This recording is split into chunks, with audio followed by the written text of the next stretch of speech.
पण मग आपण काय करायचं? त्यांना त्यांना असंच जगू द्यायचं? ज्या माणसाने माझ्या भावाला आणि सुजयला मारले त्याला असं आनंदात जगताना बघायचं? अजिबात नाही. उलट त्यांचं रोजचं जगणं नको नको होईल इतका त्रास झाला पाहिजे त्यांना. म्हणजे काय करायचं? त्यांनी इथे येऊन मागणी घातली ना तुला, त्या मागणीचा जर आपण फायदा करून घेतला तर? म्हणजे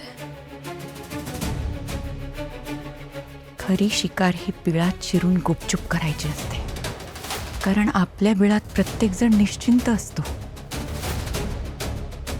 त्यामुळे आपल्याला सहजपणे शिकार करता येते.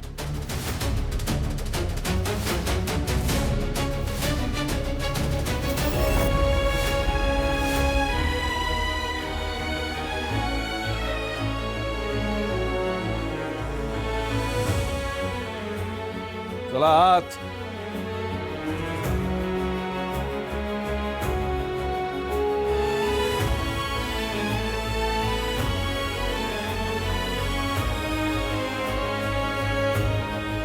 त्यासारख्या पुण्याला या घरात आला नाही.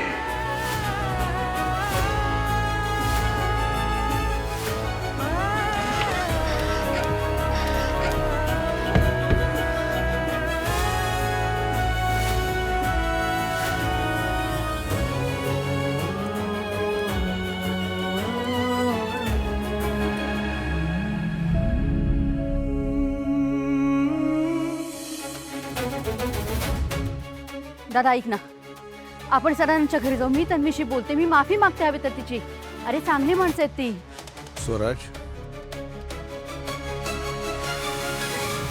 थोडं बोलायचं होतं तुमच्याशी. बाबा, मला तुमच्याशी अत्यंत महत्त्वाचं बोलायचं आहे. बरं बोल, काय बोलायचंय? बाबा, हे लग्न तुम्ही ठरवलंय, पण मला बाबा, तू त्याच्याशी काय बोलतोयस? काही गोष्टी आपण ठरवायच्या आहेत, मोठ्याने काही गोष्टींचे निर्णय घ्यायचे. आणि मला नाही वाटत स्वराज आपल्या शब्दाबाहेर जाईल म्हणून.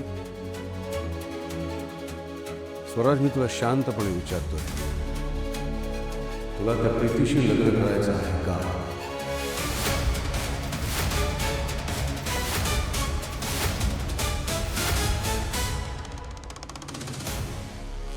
इतरांकडे बघू नकोस. प्रश्न मी विचारलाय, मला उत्तर दे. तुला त्या मुलीशी लग्न करायचं आहे का? बोल दादा, बोल. स्वराज, असा घुम्यासारखा उभा राहू नकोस, काहीतरी बोल. स्वराज, बोल. माझ्या प्रश्नाचं उत्तर दे. तुला त्या मुलीशी लग्न करायचं आहे का?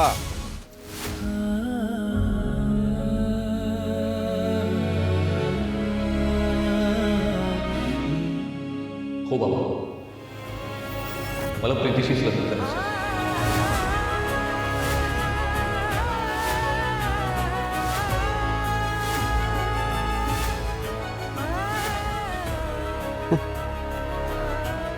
क्या बात आहे दादा, कसं का होईना तू तुझ्या मनातलं बोललास बाबांची.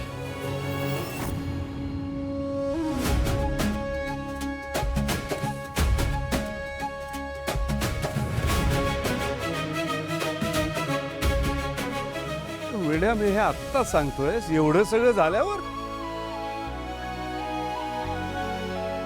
म्हणजे अरे म्हणजे काय म्हणजे? हा एवढा मोठा धाडसी निर्णय घ्यायला खूप मोठं मन लागतं रे, जे तुझ्याकडे आहे.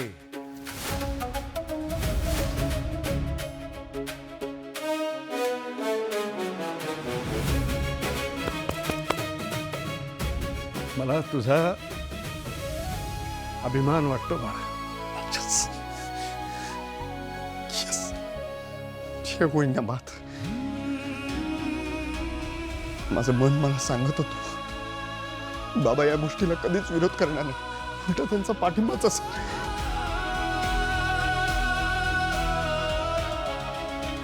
थँक्यू बाबा, थँक्यू. दादा, तुला निर्णय मान्य आहे त्याचा? का नसावा सुलू? का नसावा? तुला सांगतो, हा जो माझा मुलगा आहे ना, हा अगदी माझ्यासारखा आहे. नेहमी इतरांचा विचार करतो, नेहमी इतरांना मदत करतो. आपल्या कुटुंबाचा वारसाच आहे ना तो. हेच तर संस्कार केलेत आपण त्याच्यावर. नाही, पण आज जो त्यांनी विचार केलाय ना, तो मी नसतो करू शकलो. आज जे त्यांनी धाडस दाखवलंय ते मी नसतो दाखवू शकलो. आज तू माझ्यापेक्षा जास्त उंच झाला स्वराज. मला तुझा खूप अभिमान वाटतो. दादा, हा निर्णय तुला कसा काय मान्य होऊ शकतो? अरे, हा निर्णय दीप आणि स्वराजने इमोशनल होऊन घेतलाय. आणि तुझा मित्र सदानंद, त्याला जो तू शब्द दिलायस तन्वी आणि स्वराजचं लग्न करीन, त्या शब्दाचं काय होईल? हे लग्न मोडणार आहेस का तू? हे लग्न मोडलं तर तू दिलेला शब्द तो कसा काय पाळला जाणार आहे? तू सुनू यार, का गडबड करतेस? एवढ्या दिवसानंतर सगळं जमून आलंय, सगळं खराब करतेस. नाही, तू म्हणतेस ते बरोबर आहे.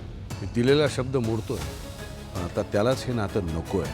आणि त्याहीपेक्षा महत्त्वाचं म्हणजे मी त्याला दिलेल्या शब्दापेक्षा आपण जे सावेकर कुटुंबाला देणं लागतो त्याचा विचार आता आपण करायला हवा. आपली त्या कुटुंबासाठी एक बांधिलकी आहे आणि त्यासाठीच स्वराजने घेतलेल्या निर्णयाला माझा पूर्ण पाठिंबा आहे. नाही, हे असं असेल तर मग दीपला तू का घराच्या बाहेर काढलंस? ह्या निर्णयामध्ये दीपचा सुद्धा सहभाग आहे. आणि स्वराच्या निर्णयाचं तू स्वागत करत असशील तर दीपचं सुद्धा या घरात स्वागत झालं पाहिजे.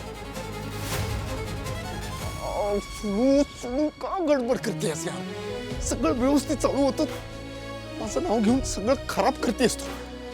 मी रस्त्यावर राहिलो काय, बाहेर राहिलो काय, कुठे काय फरक पडतोय? बाबांनी दादा आणि प्रीतीच्या लग्नाला होकार देणं महत्वाचं आहे. एका वेळी एक गोष्ट होऊ दे नाही यार. तो तिथं गेला, तो दारूच्या नशेत गेला. त्याने कधी इतरांचा विचार केला की जो स्वराज आणि प्रीतीच्या लग्नासाठी प्रयत्न करेल? तो माणूस कस्टडीतून सुटल्यावर सगळ्यात आधी दारूच्या गुत्त्यावर जाऊन दारू पिऊन येतो. त्याला मी परत माझ्या घरात घेऊ? हे बघ सुलू, ह्या घरात सगळं व्यवस्थित चालावं असं तुला वाटत असेल तर तो या घरात येता कामा नये.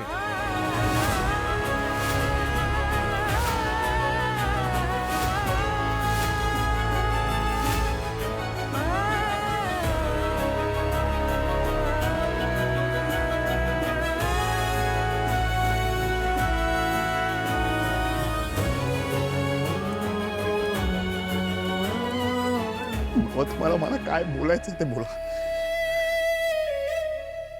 तुम्ही दादाचा निर्णय स्वीकारलाय ना, हीच माझ्यासाठी महत्वाची गोष्ट आहे. आता सगळं दादाच्या मनासारखं होईल.